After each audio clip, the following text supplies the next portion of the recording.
I stood there in the hotel lobby, watching my own children walk away laughing towards the elevator, without turning back even once.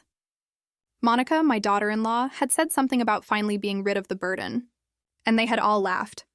They didn't know I'd heard every word. They didn't know I had paid every single cent for that reservation with money I'd saved for 8 months, selling my pies on Sundays at the market, putting away coin after coin in a cookie tin hidden behind the beans. They also didn't know what I was about to do. But let's go back to the beginning, because it all started 3 weeks earlier, on a Tuesday afternoon when the warm sun streamed through my kitchen window. I was making my afternoon coffee, as I did every day since I was widowed 4 years ago, when my phone rang. It was Raphael, my eldest son, with that sweet voice he used when he needed something. "Mom, I have a wonderful idea," he said. And I felt that little flutter in my chest that always came when my children included me in their plans. "What do you think if we take a family trip for the holidays, all together, like in the old days?" His voice was so excited I could almost see his smile through the phone. I found a beautiful hotel on the coast, pools, restaurants, and activities for the kids. "It would be perfect, Mom." I put the coffee pot down, my eyes welling up with tears of joy. It had been so long since I felt included, since I'd been invited to anything other than family dinners where I sat silently while they talked about their jobs, their trips, their plans. I was always the one who served, who cleared the dishes, who stayed in the kitchen while everyone else went to the living room. "That sounds wonderful, son," I replied, trying to keep my voice from breaking. "When would it be?" "The first week of January." 7 days, Mom. Imagine. All of us. Me, Monica, Diego and Anna, the grandkids, and you, of course, like one big, happy family. He paused and added, "There's just one small detail. Mom, the hotel requires one person to make the reservation. Could you take care of it? We'll transfer the money later." Of course, it was always like this. I was the face, the guarantee, the one who handled the paperwork while they enjoyed themselves. But this time I didn't care. It was a chance to do something special for my family, to show them how much I loved them. "Of course, son. Count on me." That same afternoon, I called the hotel. The receptionist had a kind, professional voice. "Golden Palms Hotel, how may I help you?" "I'd like to make a reservation for 12 people," I said, my heart racing. I had never organized something so big. "Perfect, ma'am. For what dates?" "January 2nd to the 9th. I heard the click of her keyboard. "Very well. That would be 5 family suites, full board, access to all activities. The total would be $4,200, my breath caught in my throat. $4,200. My pension was $600 a month. I had saved $1,300 from selling pies for 8 months. "It wasn't enough, ma'am." "Are you there?" Yes, excuse me. "Can I confirm the reservation and pay later?" "We need a 50% down payment to confirm, ma'am." $2,100. That night, I couldn't sleep. I sat in my rocking chair, calculating and recalculating. I had $1,800 in cash, some emergency savings, and my wedding ring. The ring my husband had given me 42 years ago, with a small diamond that sparkled in the light. The next day, I went to the downtown jewelry store. Mr. Joaquin, the owner, was an old man who knew the whole family. "Estella, how are you?" "Fine, Joaquin. I've come to ask how much you'd give me for this ring."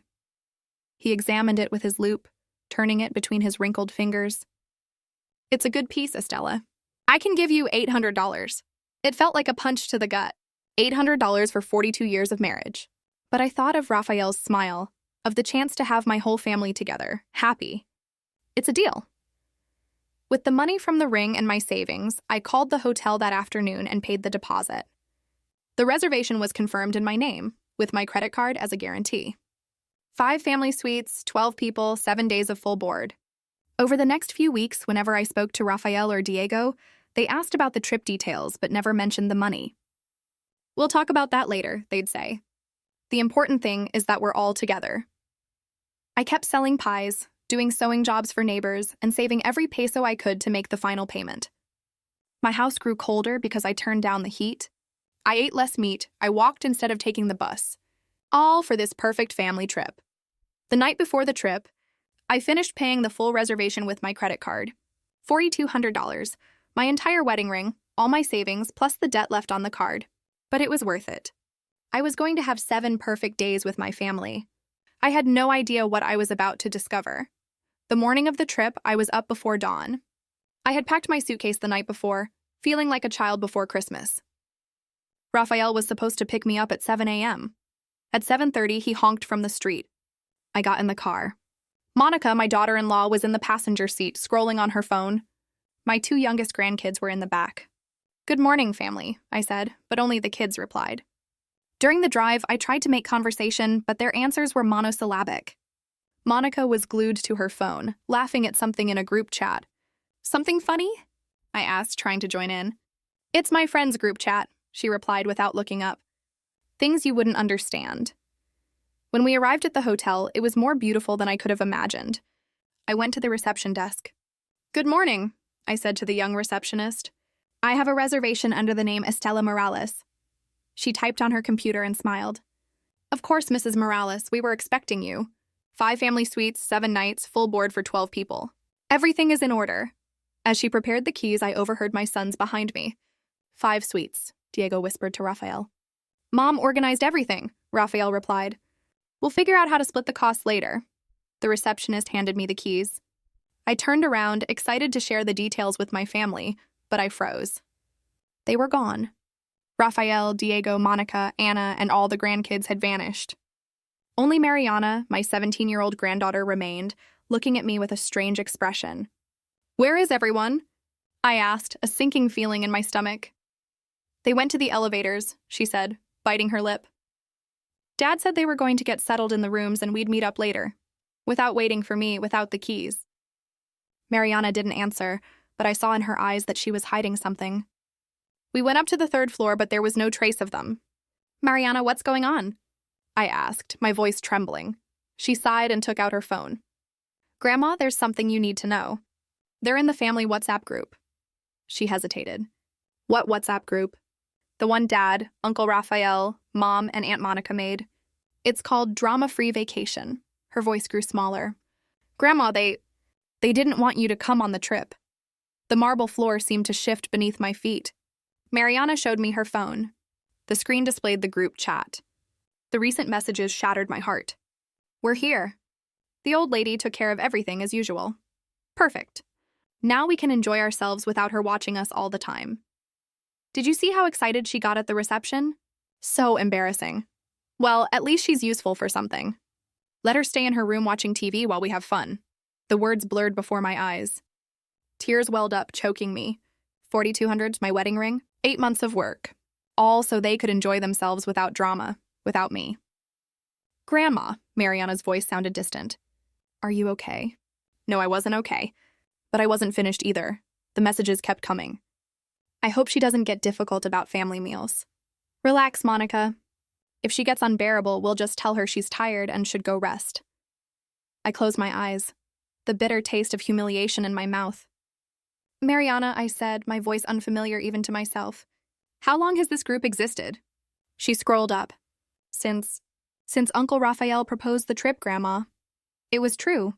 The group had been created the same day my son had called me with his sweet voice, inviting me on the family trip of my dreams. There was more. "Did you confirm the hotel allows reservation changes?" "Yes. Since it's in Mom's name, she can make modifications." "Perfect. Tomorrow we'll convince her to transfer the rooms to our names, just in case. And on the last day, we'll tell her there was an error with the bill and someone else needs to take over the payment." They had planned to use me and then leave me with the entire debt. "Grandma." Mariana touched my arm gently. "What are you going to do?" The old Estela would have cried, would have pretended she'd seen nothing. But something had changed. Maybe it was watching my wedding ring disappear in the jeweler's hands. Maybe it was realizing my own children saw me as a walking wallet. "I don't know yet, my love," I replied, drying my tears. "But I'm not going to stand here and cry." We went to my suite. It was beautiful, but it felt empty. I sat on the bed. From the balcony, Mariana could see the family at the beach, laughing and enjoying themselves. Just then, my phone buzzed with a message from Raphael. "Mom, we're settled in. We're having lunch at the beach restaurant. You can order room service if you want. See you at dinner." He didn't even invite me. I stood on the balcony, the infinite ocean before me. "Mariana," I said, "did you know I paid for all of this?" "What do you mean, paid for everything?" "The whole reservation. $4,200. I sold your grandfather's wedding ring to pay the deposit." I heard her gasp. "Grandma, I didn't know. Dad always said they were going to split the costs. A lie. I paid every cent and they knew it. Mariana was crying now. This is so wrong, Grandma. I have to tell them, I interrupted her, a firmness in my voice that surprised me. You're not going to tell them anything. Not yet. But what are you going to do? I looked at the beach one more time. I'm going to think, I said. And while I think, I'm going to act as if I've seen nothing. For the first time in days, I smiled. It wasn't a happy smile. It was cold, calculated. Because, my love, the best revenge is served cold. And I have a whole week to plan mine. That evening, I dressed carefully in my elegant black dress and went down to dinner. The family was already seated. The conversation flowed as if nothing was wrong. They talked about the spa, the delicious food, and the plans for the next day. I smiled and nodded, but inside I was taking notes. I noted how Diego ordered the most expensive wine without consulting me. I noted how Monica ordered 2 desserts and barely touched them. And I noted how, when my grandson Tomas asked to build sandcastles with me the next day, Monica quickly intervened. Honey, Grandma is too tired for the beach. Older people need more rest. I was 65, not 90. Later, Mariana came to my room. Grandma, what's happening? Dad was acting so weird at dinner. He was weird because his plan isn't going as expected, I told her. I explained my plan. I had a meeting with the hotel manager in the morning. I was going to teach them a lesson they would never forget. At 7:30 the next morning, I met with the hotel manager, Miguel Hernandez. I explained the delicate family situation. I understand perfectly, Mrs. Morales, he said. Sadly, it's not the first time we've seen this. He explained that as the sole person who paid for and held the reservation, I had absolute control. You can decide who stays and who goes. You can even cancel specific rooms if you wish. An idea crystallized in my mind. Miguel, I said, I want to make some changes. I want to cancel 4 of the 5 suites. Suites 301, 302, 304, and 305. I'm keeping only 303, which is mine. Understood. And when would you like these cancellations to take effect? Today. At 10 a.m., I want you to block access to those rooms. At 11 a.m., I want hotel staff to inform the guests that they must vacate the rooms by noon due to changes in the reservation. At 9:58, I sat on my balcony, watching the pool area where my family was laughing, oblivious. At 10:00, their keycards became useless pieces of plastic. By 10:15, Mariana's texts started flooding in. Her mom was screaming at the reception desk. Then her dad. By 10:20, Rafael called, his voice tight with panic. Mom, there's a problem with the rooms. The keys aren't working. Can you come down? I'm a little busy right now, son, I said sweetly. But I'm sure it will be resolved soon. At 11, I watched from my balcony as Miguel and his staff approached my family by the pool. I saw the shock, the confusion, and then the fury dawn on their faces. A few minutes later, there was a frantic pounding on my door. I opened it to find all 4 of them, their faces a collage of rage and disbelief. What the hell is going on? Monica screamed. Good morning to you, too, I replied calmly. The hotel says you canceled our rooms.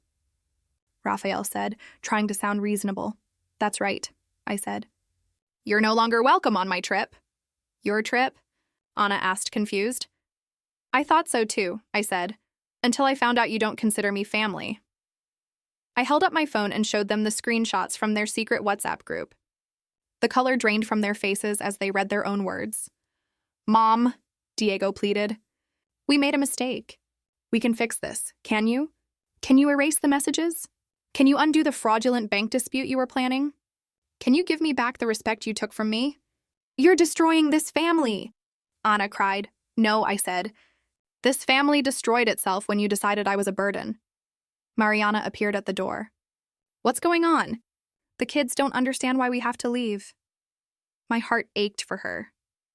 I know everything, Mom, she said, turning to her parents.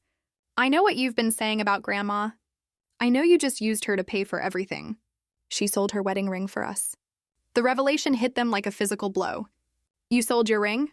Rafael whispered, sinking into a chair. Because you never asked, I said. You just assumed I had endless money for your whims. Just then, Miguel appeared at the door. Mrs. Morales, your taxi is ready. Taxi? Anna asked. You're leaving too? Yes, Mariana and I are going to another hotel. A place where we can actually enjoy the vacation I deserve. You can't take our daughter. Anna shrieked. Mariana stepped forward. Grandma is our family too, and you betrayed her. I can't be a part of that. As Mariana and I walked to the elevator, I looked back at my family, my defeated sons, my furious daughters-in-law, my confused grandchildren. It was the image of justice. In the taxi, Mariana asked, "Do you have any regrets, Grandma?"